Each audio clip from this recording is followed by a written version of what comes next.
उधर से हाथ पकड़ के लाई कही, माताजी आप बैठो कैलाश पर्वत पर सिंहासन पर। पिताजी को बैठाए, माताजी को बैठाए, माता पिता दोनों को बैठा करके आराम से एक बार नहीं बल्कि 7 बार उसकी परिक्रमा करके आराम से बैठ करके लड्डू फांकना शुरू की। भगवान शंकर तो समझ गए, माता पार्वती नहीं समझ पाई।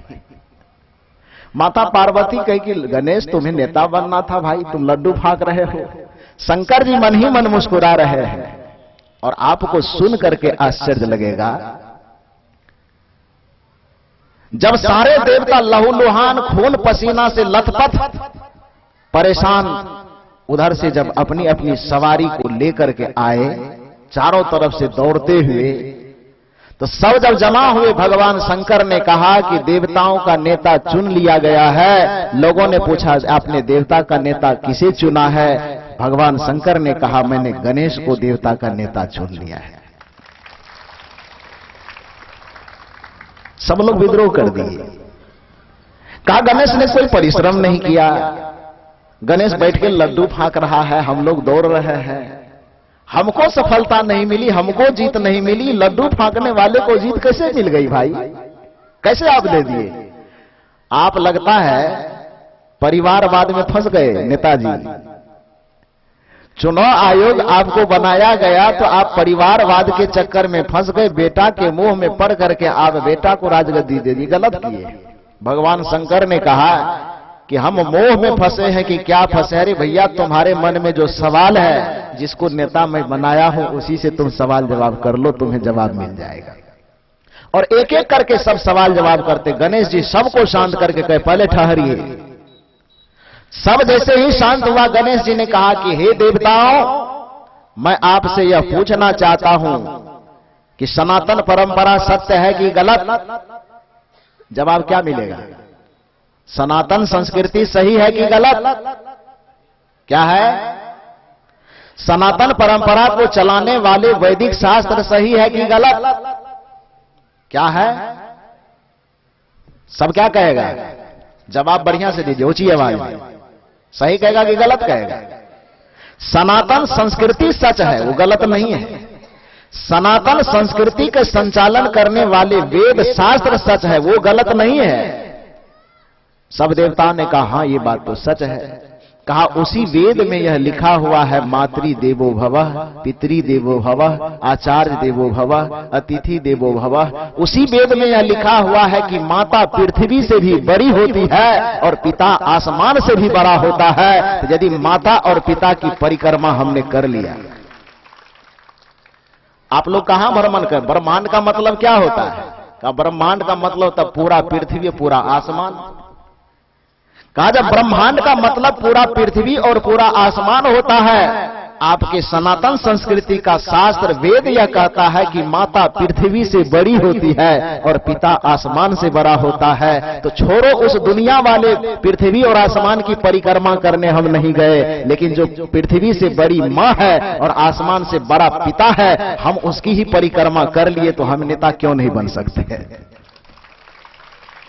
क्यों नहीं बन सकते? भगवान शंकर माता पार्वती को समझा रहे हैं। अभी तक तो हिंदी में हम समझा रहे थे ना, भगवान शंकर जिस भाषा में बोले वो बात मैं आपको बता रहा। भगवान शंकर बता रहे हैं, इसको ध्यान से सुनिए। भगवान शंकर कहते हैं माता पार्वती से कि हे पार्वती, पूरे संसार के लोगों के भक्ति भजन पूजा पाठ करने के बावजूद भी दुखी होने का एक ही कारण है। का कारण क्या? भगवान शंकर कहते हैं कि जहां पर जिसकी पूजा होनी चाहिए वहां पर उसकी पूजा नहीं होती है। अपूज्या यत्र पूज्यन्ते न पूजनीयो पूज्यते। शिव पुराण की यह बात है। माता पार्वती और भगवान शंकर के बीच का संवाद है। भगवान शंकर कहते हैं कि अपूज्या यत्र पूज्यन्ते न पूजनीयो पूज्यते त्रीणि तत्र भविष्यन्ति दुर्भिक्षम मरणम भयम। हे पार्वती, अपूज्या यत्र पूज्यन्ते, संस्कृत व्याकरण का जरा सा भी ज्ञान आप लोगों को है तो एक एक शब्द का विश्लेषण कीजिए।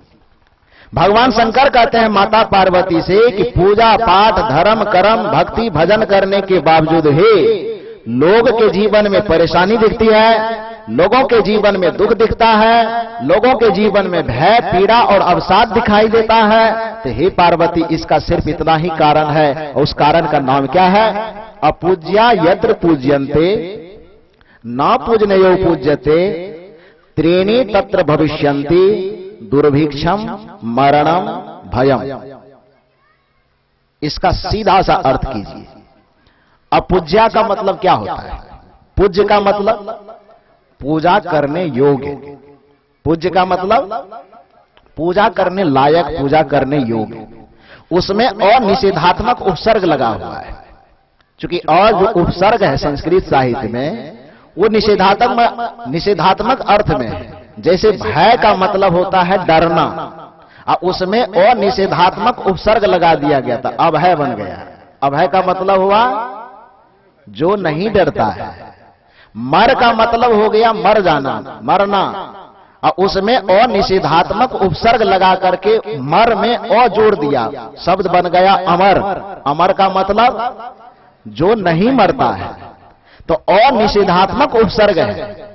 भगवान शंकर माता पार्वती से कहते हैं कि अपूज्या यत्र पूज्यन्ते, अर्थात जिसकी पूजा हमें नहीं करनी चाहिए फिर भी हम उसकी पूजा करते हैं। अपूज्या यत्र पूज्यन्ते, जो नहीं पूजने योग्य है फिर भी जहां पर उसकी पूजा हो रही हो।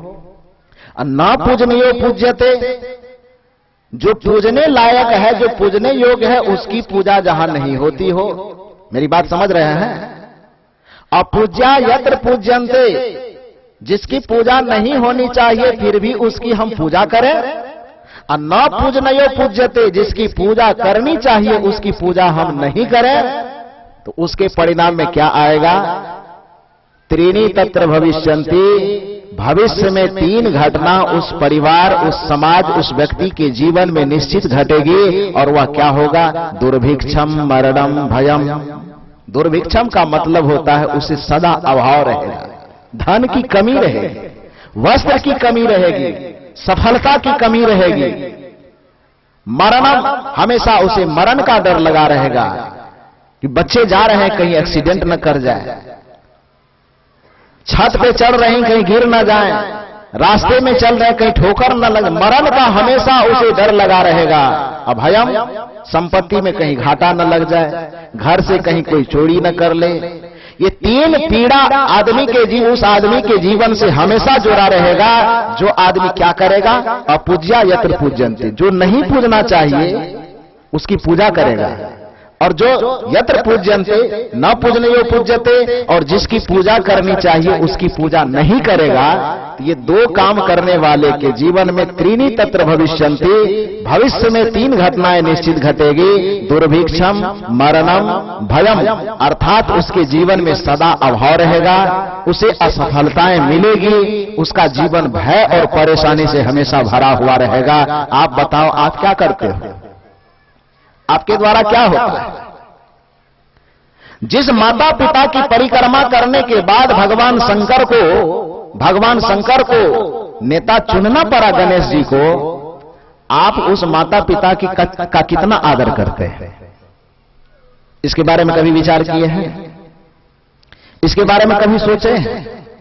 जिस माता पिता का इतना उपकार है आपके ऊपर, जिसके लिए महर्षि मनु ने कहा है कि यंग माता पितरो क्लेशं सहित संभवे निराम न तस्य निष्कृति शक्या कुर्तं वर्षं सतेरपि, कि ऐ मनुष्य, एक माता पिता को बाल बच्चे जन्म देने में, उसको पढ़ाने लिखाने में, पढ़ा लिखा करके उसे विद्वान, पहलवान और महान बनाने में माता पिता की जो पारिश्रमिक लागत है, यदि बच्चा अपने माता पिता के उस कर्जा से मुक्त होने के लिए अपने माता पिता के चरण में 100 वर्ष तक सरसों का तेल रगड़ते रहे तो भी उसके कर्जा से मुक्त नहीं हो सकता है। इतना बड़ा उपकार है उसका, और उसके बदले में हम उसे देते क्या है? एक मीठी बात भी उनसे हम नहीं कर सकते हैं, एक मीठा वचन भी उससे हम नहीं बोल सकते हैं। भगवान शंकर को हम जल चढ़ाने के लिए जाते हैं, और कदाचित यदि हमारे माता पिता दरवाजे के चापाकल से 1 गिलास पानी मांग दे तो हम क्या करते हैं? बताओ, ईमानदारी से बता, क्या करते हैं? भगवान शंकर खुश हो जाएगा? भगवान शंकर खुश हो गए क्या? मैं पहले कहा कि उस शिव को आपने नहीं देखा है जिसकी पूजा में आप लगे रहते हैं। मैं विरोध नहीं कर रहा हूं, आप कर रहे हो न कर रहे हो आपकी मर्जी है, आप करते रहो न करते रहो, लेकिन जो सच्चाई है उसको कम से कम सुनने की हिम्मत तो रखो। आज तक जिस शिव को आपने नहीं देखा है उस शिव के पीछे आप दौड़ते हैं, लेकिन मैंने कहा एक शिव है जो सबको दिखाई देता है। कल्पना करो कि यदि बचपन में आपके अवगुणों को यदि आपके माता पिता न संभालते, उसे दूर न करते, तो आज आप राम कृष्ण की तरह बैठ करके सत्संग नहीं सुन रहे होते, बल्कि आप भी किसी जेल के फाटक के अंदर तमाशा देख रहे होते। तमाशा बन जाते आप। बनते ना जी? बनते कि नहीं बनते? कहा जाता है कि एक बहुत बड़े डकैत को जब फांसी की सजा हुई, तो फांसी की सजा होने के बाद उससे पूछा गया कि तुम्हारी अंतिम इच्छा क्या है, बताओ। उस डकैत ने कहा कि हमारे पिताजी तो बचपन में ही गुजर गए, मेरी मां अभी जिंदा है। मुझे फांसी पर लटकाने से पहले यह पूछा जा रहा है कि तुम्हारी अंतिम इच्छा क्या है, तो मैं यही आग्रह करता हूं कि मुझे मेरी मां से एक बार मुलाकात करवा दो। ये ताली बजाने वाली बात नहीं, पहले बढ़िया से सुनो,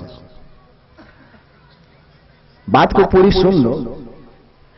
उसने कहा मुझे मेरी मां से मिलाया जाए, और मां से जब मुलाकात होने की बात आई, उस डकैत के सामने लाया गया। डकैत एकदम जेल के अंदर फाटक के अंदर बंद है। मां उसके सामने जैसे ही आई, मां देखी तो मां रोने लगी। बच्चा कहा कि मां मैं तुमसे गला मिलना चाहता हूं।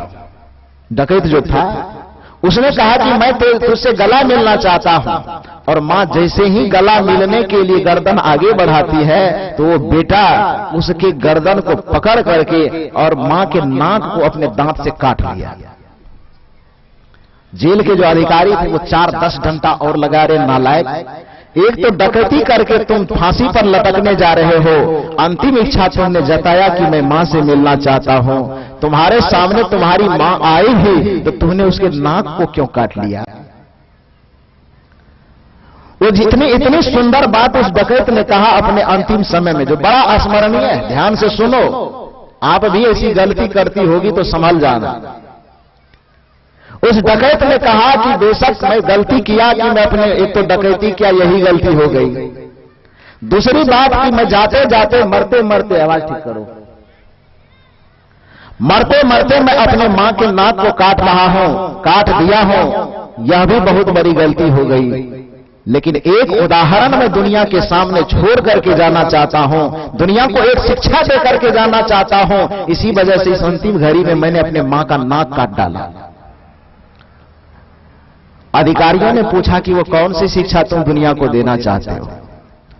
उन्होंने कहा दुनिया को मैं यही बताना चाहता हूं कि मैं बचपन में अनाथ, मेरे पिताजी गुजर गए, मेरी मां सिर्फ जिंदा थी। बचपन में मैं गया किसी के घर और वहां से मुर्गी के 2 अंडे चुरा करके ले आया, और जब मैं मुर्गी के 2 अंडे चुरा करके लाया तो मेरी मां उस समय मुझे समझाई नहीं, बल्कि मेरे चोरी को छुपा करके मुझे प्रोत्साहन दे दिया। और परिणाम यह हुआ कि मेरा मन बढ़ता चला गया। धीरे धीरे अंडा चुराते चुराते मक्के के भुट्टा चुराने लगे, गेहूं चुराने लगे, बकरी चुराने लगे, भैंसे चुराने लगे, सोना चुराने लगे, चांदी चुराने लगे, और चोरी करते करते इतनी हिम्मत बढ़ गई कि हम बहुत बड़ा डकैत बन गए, और डकैत बनने के परिणाम में हमको जेल में बंद होना पड़ा। आज हम फांसी पर लटकने जा रहे हैं। कदाचित यह मां हमें उसी दिन संभाल लेती, कदाचित यह मां हमारे सामने उसी दिन शंकर बन जाती, भगवान शिव बन करके हमारे उस चोरी के बुराई को खत्म कर देता और 2 तमाचा गाल में देता कि बेटा अंडा तुम किसी का क्यों चुरा करके लाए हो, यह बहुत गलत काम है। और यदि उस दिन वो 2 तमाचा मार करके भगवान शंकर बनने की कोशिश करती तो आज हम डकैत बन करके फांसी पर झूलने नहीं जाते। इसलिए हम इसका नाक काट लिए, ताकि दुनिया की तमाम माता सीखे कि अपने बेटे की, अपने बच्चे की गलती पर उसे भगवान शंकर बन जाना चाहिए।